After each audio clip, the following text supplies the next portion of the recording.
I mean, that's all great.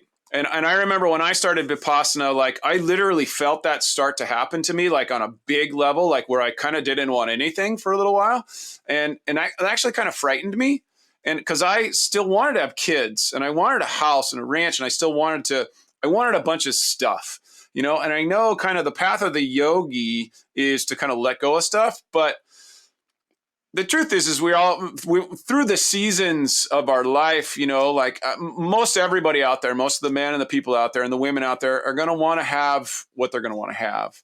And, and I think we need to learn how to temper that and be, you know, a little bit more modest about that. But I think the great fear is most people, when they hear this, will be like, oh, if I really stop driving or start looking away and feel that inner stuff, that I am going to be weak and that I'm not going to be able to get what I want. So I guess if you could speak to, like, your life is a great example. You know, this work in progress, you've been developing these skills of nonviolence, of acceptance, of non-attachment, of generosity your whole life, and you have a great life.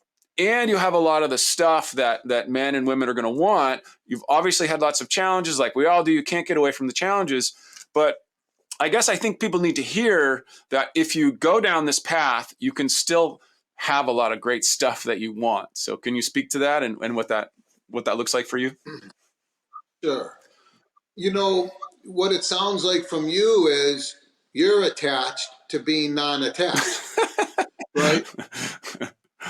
That's what it sounds like to I me. mean, I don't know about that. I think I'm okay with being attached. I feel like the practices tell me, like, if I read the books and the spiritual stuff, they all say, like, don't be attached. I'm okay with being attached to my wife and my child and my land. I do think it causes me some stress, but I mean, yeah, keep going down that thread. So yeah, maybe. Yeah.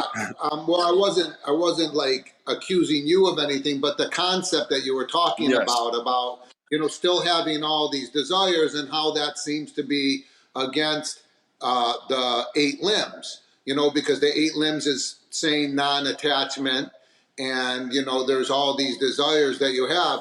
But I think the first thing we have to do is to not be to not be attached to not having those desires. Yeah. Right? Yeah. So, like, allow yourself to be natural. You Yeah. are what you are. Yeah. Right? Don't be attached to it being any other way. Yeah.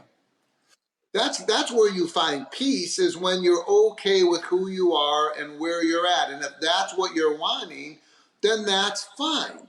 So, and it doesn't even mean that you're attached to it, right? Because there's probably a lot of things that you've wanted, like maybe to not have spinal problems, right? And you didn't get what you wanted. And you're okay with that too, right? You've let go. Mm-hmm. This is the way it is, Mm-hmm. and I'm dealing with these health issues. Yeah.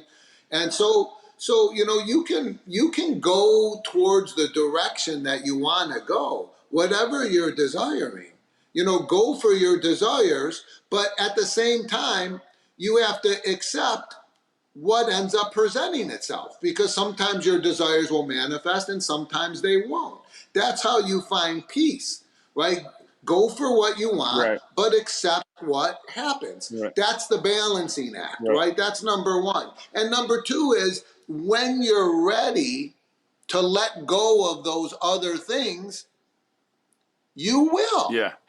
Right? When you let go of those other things, you Yeah. will. And you know what? I can see a situation where you do have a family, but you're also not attached. Mm-hmm. Like, like you're following your desire, but you're a nature guy, right? And you see the perfection of nature. Mm-hmm. Correct? Correct.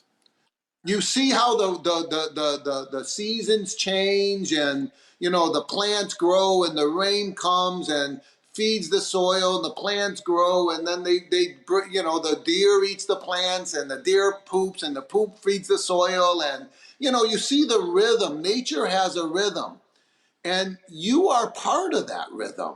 You are nature. One of humans' Amen. greatest mistakes is to think that we're separate from Yeah. that. 100%. We are 100% part of that rhythm, Mm-hmm. right? So there's nothing you could ever do that's not nature manifesting perfectly. Right? So you don't have to second guess yourself. It's all going down